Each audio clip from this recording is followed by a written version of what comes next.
നാഗഭൂഷിത പദങ്ങളും ചടുല താളമൂടു തിരുനടനവും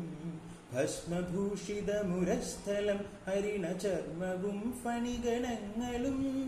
വാസുകീ പരിവിശോഭിതം വിമലവക്ഷസും ഭവഭയാവഹം ചന്ദ്രശേഖര തെളിഞ്ഞു കാണണം അന്തികേ മമ സദാശിവ നീലകണ്ഠ തവ നീലകണ്ഠവും അതിൽ പുളഞ്ഞൊരകിമാലയും ഭൂവിശോഭ വഴിയും കരങ്ങളിൽ ഢമഢമാരവ കടും തുടി ശൂലപാണേ ശൂലപാണി മഹാത്രിശൂലമധുമൃഗവുമേന്തികതികേക്കുവാൻ ചന്ദ്രശേഖര തെളിഞ്ഞു കാണണം അന്തികേ മമ സദാശിവ ചന്ദ്രശേഖര തെളിഞ്ഞു കാണണം അന്തികേ മമ സദാശിവ.